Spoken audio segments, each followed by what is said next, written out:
Hello बच्चों, mentor school में आप लोगों का स्वागत है।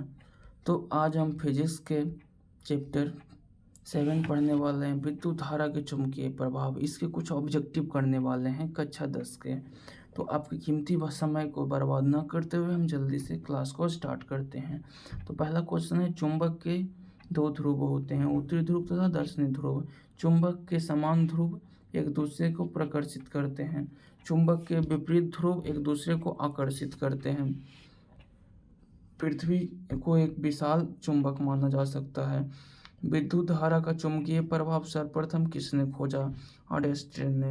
जब चालक में धारा प्रवाह होती है तो उसके चारों ओर चुंबकीय क्षेत्र बनता है। चुंबकीय क्षेत्र की दिशा ज्ञात करने का नियम दाहिना अंगूठा। दाहिना अंगूठा का नियम किसके लिए है? सीधे तार में धारा चुंबकीय क्षेत्र की दिशा के लिए। चक्राकार कुंडली में चुंबक क्षेत्र की दिशा ज्ञात करने का नियम दाहिना हाथ की मुट्ठी का नियम। सोलेनॉइड किस प्रकार काम करता है? दंड चुंबक के रूप में। चुंबकीय क्षेत्र का एसआई इकाई है टेस्ला। मोटर किस सिद्धांत पर चलती है? चुंबकीय क्षेत्र में धारावाही चालक में बल लगता है।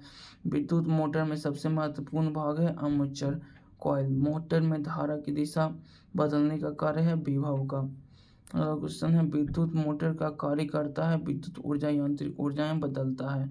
जनरेटर का क्या कार्य करता है? यांत्रिक ऊर्जा को विद्युत ऊर्जा में बदलता है। जनित्र सिद्धांत पर चलता है विद्युत चुम्बकीय प्रेरण। विद्युत चुम्बकीय प्रेरण की खोज किसने की थी? फैराडे ने। किस बंद कुंडलित चुंबकीय क्षेत्र को बदलने में उत्पन्न धारा प्रेरित इंक्लूड करती है? प्रेरित धारा की दिशा ज्ञात करने में नियम लेंज के नियम। विद्युतीय चुंबकी बनाने के लिए कौन कुंडल उपयोग होता है? सोलेनॉइड। चुंबक तत्व का कोर किससे बनता है? नरम लोहा से। अगला क्वेश्चन है, विद्युत चुंबक की ताकत बढ़ाने के लिए धारा बढ़ाएं या कुंडली बढ़ाएं। अस्थायी चुंबक किससे बनता है? कठोर लोहा से। बेल किस सिद्धांत पर कार्य करता है? बिंदुक चुंब तत्व पर।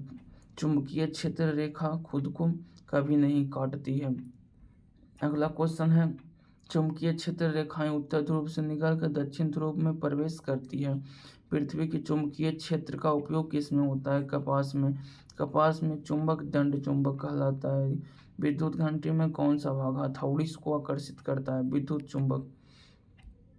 अगला क्वेश्चन है, डीसी मोटर में धारा बदलने के लिए कम्यूटेटर का उपयोग होता है। एसी जनित्र में धारा बार बार दिशा बदलती है। जनित्र में धारा एक ही दिशा में बहती है। रिंग आर्मेचर किसमें होता है? जनित्र में। मोटर में चालक पर लगने वाला बल का नियम है फ्लेमिंग का बायां हाथ का नियम। जनित्र में प्रेरित धारा की दिशा को नियम कहते हैं फ्लेमिंग का दायां हाथ का नियम। एमआरआई मशीन किस सिद्धांत पर आधारित है? चुंबकीय क्षेत्र पर। विद्युत मोटर कहाँ का उपयोगी होता है? पंखा मिक्सर पर।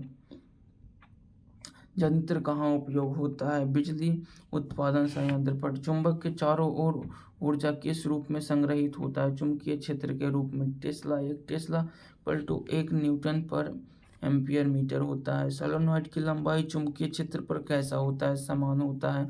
विद्युत चुम्बकी की शक्ति कम करने के लिए धारा कम करें। सोलेनॉइड में चुंबकीय क्षेत्र के कारण परिपथ का धारा प्रवाह होता है। धरती का चुंबकीय दक्षिण ध्रुव कहाँ से होता है? भौगोलिक उत्तर रूप से। भौगोलिक उत्तर में। विद्युत धारा का ऐसा प्रतीक होता है आई। फ्लेमिंग के बाएं हाथ के नियम में अंगूठा को दर्शाता है बल की दिशा को। एमआरआई स्थायी चुंबकीय उपयोग सही है। इलेक्ट्रॉनिक शक्ति किससे नियंत्रित होती है? धारा की मात्रा से। तो अगर अभी तक आप लोग यूट्यूब पर देख रहे हैं तो सब्सक्राइब कर लीजिए और लाइक कर दीजिए। ठीक है, धन्यवाद।